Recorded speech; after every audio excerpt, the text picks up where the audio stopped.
Hello everyone, welcome back, and hello if you are new here.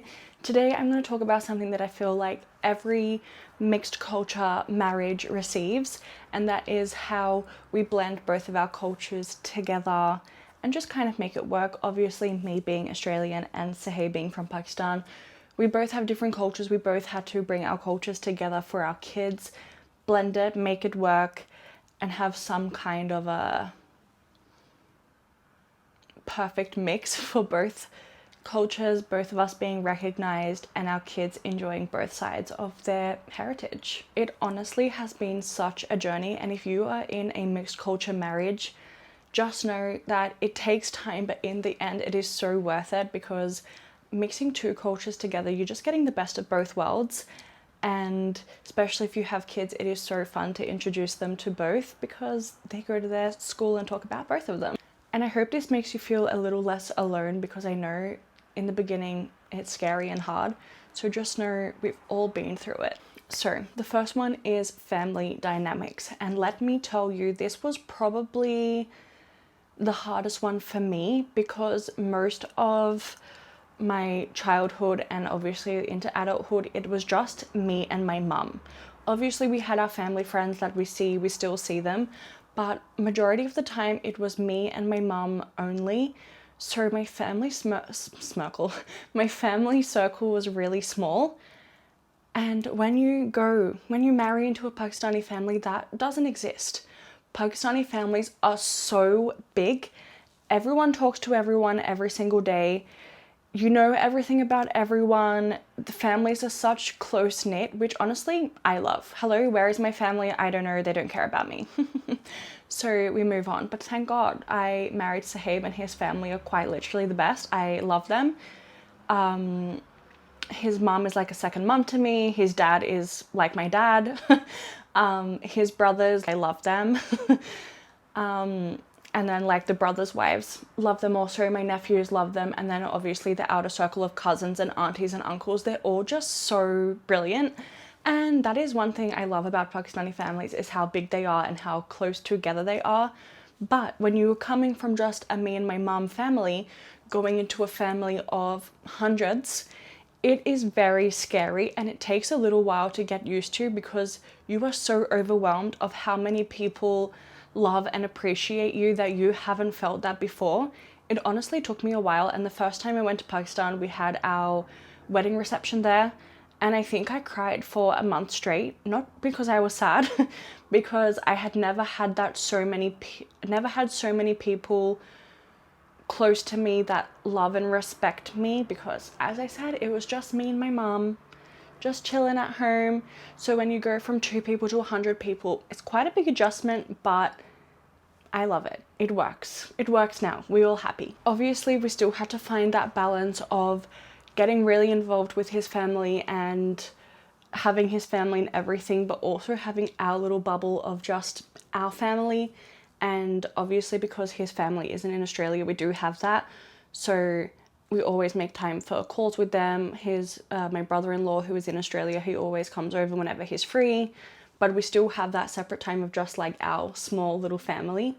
Another big one was traditions and expectations. Traditions being, obviously, my husband is Muslim and so am I now, but he had Eid, Ramadan, celebrations like this, where I grew up knowing Christmas and Easter, and is that all we do? I think so. So when I reverted, kind of swapping over to Eid and Ramadan wasn't hard, because I knew about it from friends at school. I knew about it when I first started talking to my husband, so it wasn't like a surprise for me. But obviously, when I'm so used to, for so much of my life, celebrating Easter every year, celebrating Christmas, obviously in a previous video I said that we still go to my mum's for Christmas, but just kind of swapping over the traditions and celebrations was a bit of adjustment in the beginning, because obviously I had done all of that in the past with my mum, but now we just kind of celebrate it all together. I mean, even if my mum is free, she comes to our Eid celebrations with us, so we just kind of mix together everything, and so far it's working. The next thing was weddings. Weddings are so different. I'm used to, obviously, an Aussie wedding where it's boys and girls mixed, groom is waiting at the end of the aisle, bride walks down, get married, then we have a big reception party, dinner thing afterwards. Pakistani weddings are next level.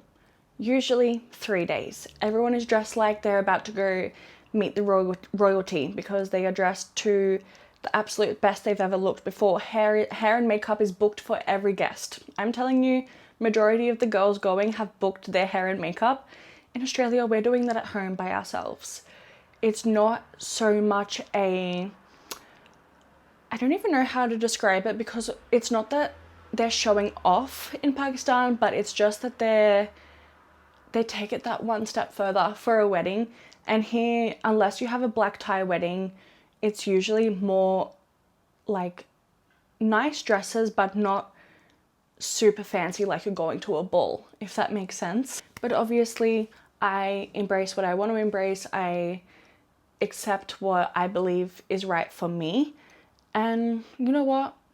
I loved my big fat Pakistani wedding. Even though it was only one day, it was still quite big. I had the traditional dress, we had the food, the hall, the music, the flowers, the photographer, everything that is in a normal wedding, except we just made it one day, which was perfect for me.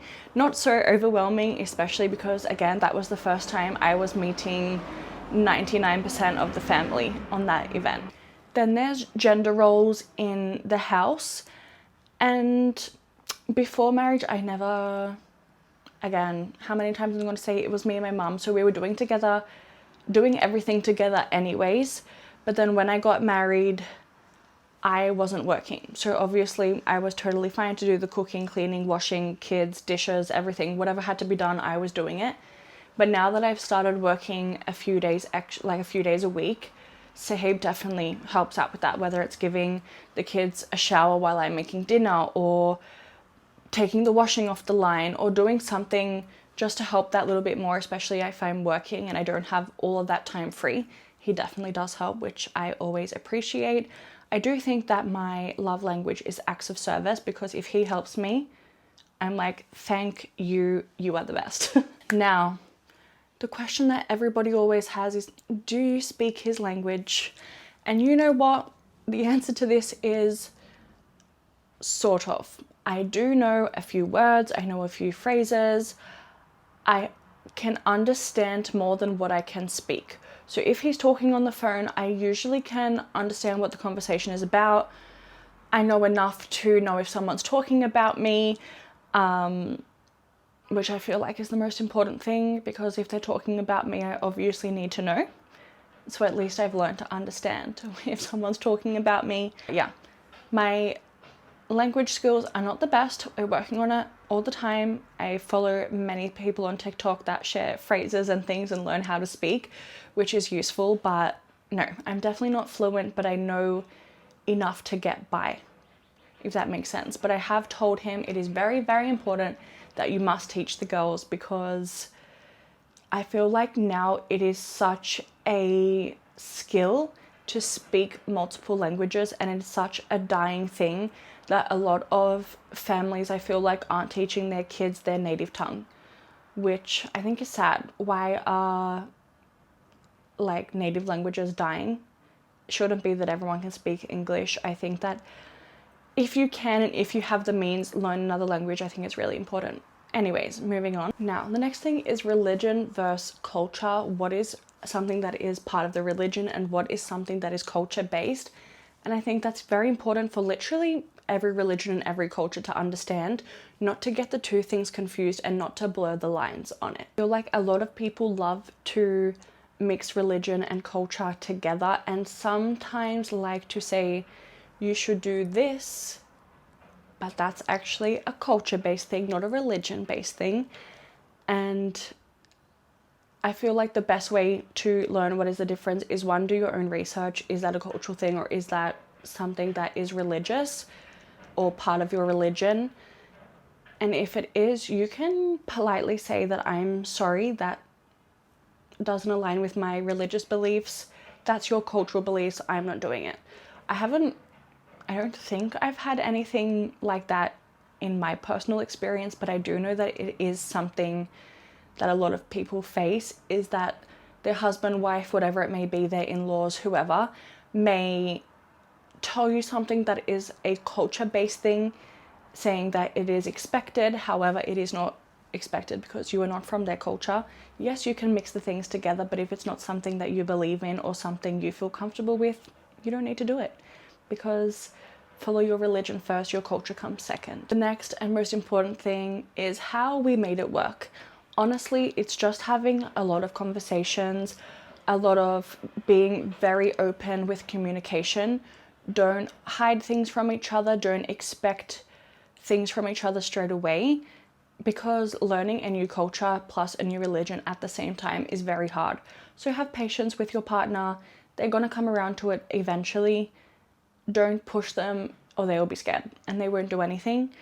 But I do think it is really important just to give them some time. Respect each other's culture that they already have, that what they've grown up with majority of their life. Don't stop them from their own cultural things, expecting them to do yours, if that makes sense. Don't expect the other person to change who they are because they got married to you. They have grown up their life like that. They have their culture, they have their beliefs. Don't expect them to do a 180 and change just because they've gotten married. And just remember that at the end of the day, at the end of everything, putting culture, race, everything aside, religion is the center point, and you should be basing your respect, your love, your boundaries, your what's that word? Why can't I think? Your ethics, your love, everything should be based around your religion, and religion being the center point in your home that brings everyone together. Cultural differences aren't a problem when you learn how to treat them with kindness and learn how to manage expectations for everyone. Okay, that is it. If you have any specific questions or want to know anything extra, just leave it in the comments. I will be happy to get back to you. And I hope that if you are in a mixed culture, marriage, relationship, whatever it may be, I hope that this makes it a little bit easier for you. And know that everyone started off at a rocky point somewhere, and it does eventually get better. You just have to be patient with one another and appreciate each other's culture, background, religion, whatever it may be. Just appreciate one another, be patient, be kind, and eventually everything will fall into place. And if you are in a mixed culture relationship, I would love to hear that. What were some of your hardest differences that you had to overcome? Because everyone has something different. Let's be real, no relationship is the same. Everyone has something different. So what was your hardest part? Thank you so much for watching. I will see you again soon, and I hope that everyone sorts out their differences, because let's just make the world a happy place. Bye bye.